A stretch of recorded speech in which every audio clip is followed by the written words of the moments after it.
So growing up, I always loved playing Halo. Halo was always my favorite FPS game to play of all time. And I didn't really hate 343 growing up, and that's because when Halo 4 came out back in 2012, I was literally 8 years old.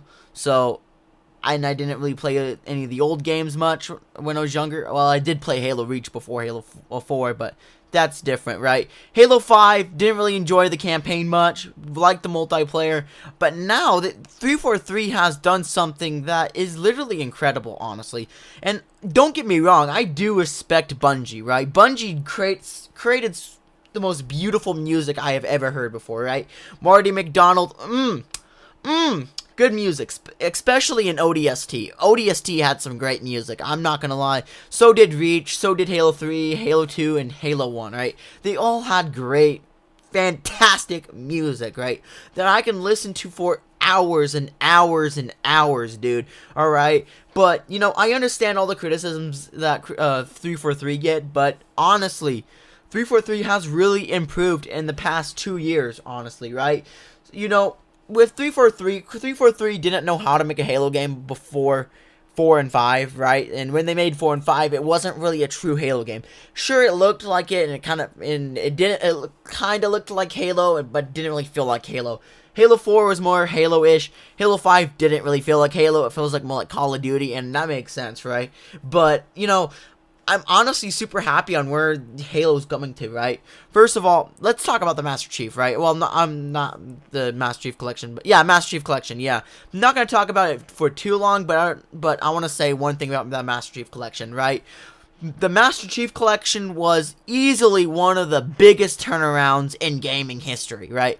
The Master Chief Collection was one of the biggest failures in gaming history, alright? And 343 did a 180 and made it one of the best games that I think everyone should install. And I think other games should follow the same route as Master Chief, right? Right? They should take all their games, like old games, right? Combine it in one single package, right? And have a way where you can install those games separately, but not also that, you add more content to the older games, just like the MCC. Like, honestly, I love the MCC for what it does for the whole Halo community, right? I consider the Halo community spoiled, honestly, because of the amount of content we get for Halo the Master Chief Collection, alright? But I'm not talking about the Master Chief Collection. I'm probably going to make my own video talking about the Master Chief Collection and why I think it's such a good thing for the Halo series.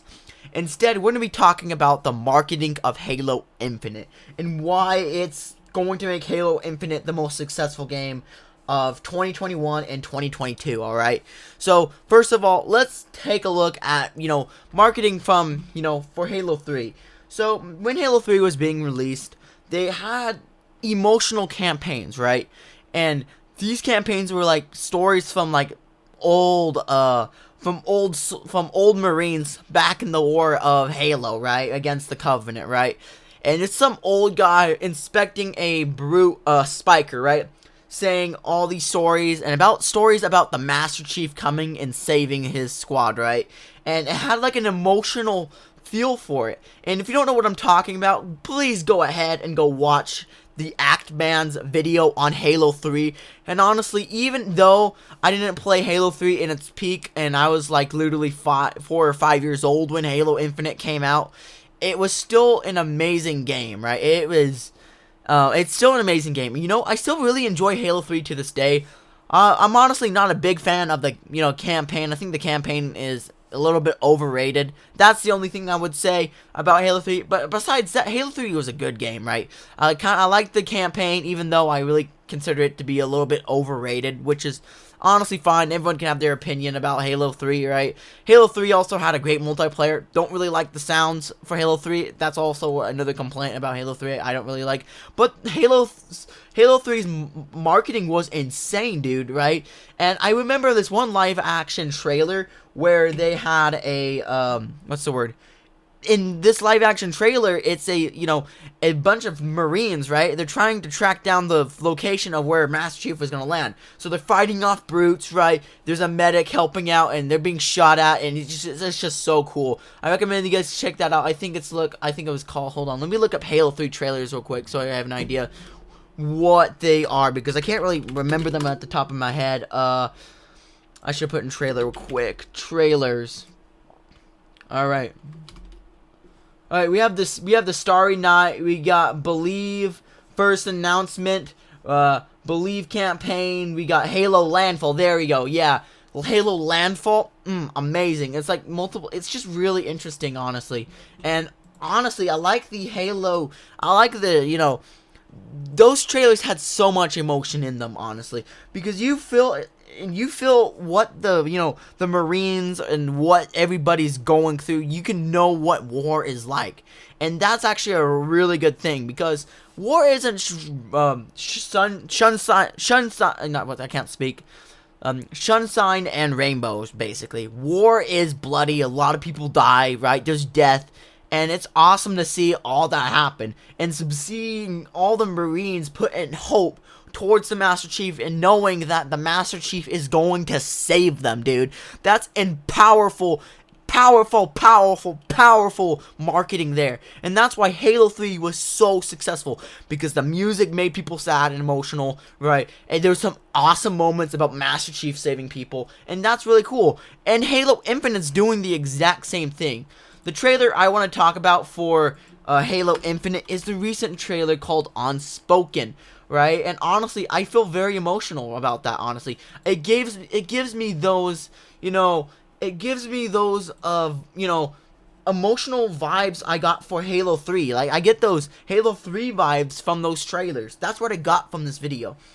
And if you haven't seen the video yet, please go ahead and watch it. It's literally amazing. It's really good marketing. It's really good, and there's lore tied into it. And I'm not gonna lie, I already saw some lore videos behind it, and it's real interesting.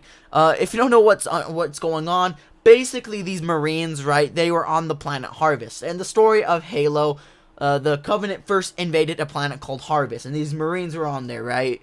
And in the Halo Fall of Reach, the book and novel and a few other places, they say that during that war, that conflict, they stole but they stole a shield from a jackal, right? The jackals have those energy gauntlets with the shields. Yeah, they stole that and they reverse engineer it. So those Spartans, the reason they have energy shields was because of those jackal shields, basically, right? And it goes, and it says that in the story is that these two Marines, right, actually were the ones that retrieved that that energy shield from the jackals, and now the UNSC reverse engineered that and made that energy shields for what's the word I'm looking for? Energy shields for the Spartans, right? Which will be applied to the Master Chief later, right? And what is amazing about this trailer is this guy got a disability.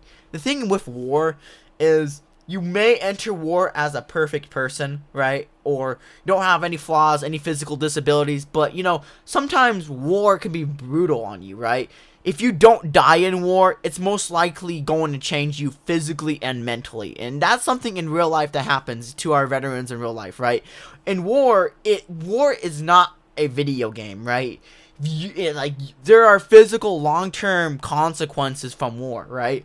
And you can see that in this Unspoken trailer, right? This guy got a physical disability because of his time in being in the UNSC, defending, Harvest from the alien invaders, which is the Covenant, right? And what happened is this guy, got shot in the throat or something that effed up his throat, right? And he can't talk, so he has to use sign language, right? And he feels really sad for his teammate, right? His buddy, right? And you can feel that emotional impact because you can see that war has like a physical toll with the people and stuff. So you feel really bad for this guy because he can't talk anymore because of his throat, and he has to use sign language, and they have to reconstruct his voice, and that's what that's just really cool because in real life, people actually get physical disabilities from war, right? You can go to war, right, and you step on a landmine and you lose your legs. Suddenly you're in a wheelchair for the rest of your life, or you lose an arm, or you go blind, and that's all because you go to war and you fought for your country. In this case, these Marines fought for their, for their human race, right, defending themselves from the Covenant, right, and without their sacrifice, right, you know, the Master Chief would have probably failed because he didn't have energy shields to protect him from the Covenant invaders. And honestly, it's just super emotional, and it's just really good at marketing. And this is something that you know, Halo's probably gonna release over time. Like the UNSC archives, there's gonna be more, probably explaining more parts of the Mjolnir suit, right? And I'm super excited on what's going to happen. Honestly, guys, this is what I think. The marketing for Halo Infinite is just really amazing, and I can't wait to see what Halo is going to do in the future. I can't wait to see what 343 is going to do, and I especially cannot wait to play Halo Infinite on December 8th, which is going to be amazing. So, anyways, guys, thank you guys so much for watching. Thank you guys so much for watching. Like and subscribe, and if you haven't yet, please subscribe, because I do videos like this every day, or try to get back into the habit of uploading every day. Anyways, guys, thank you guys so much for watching. Like and subscribe, and see ya. Peace.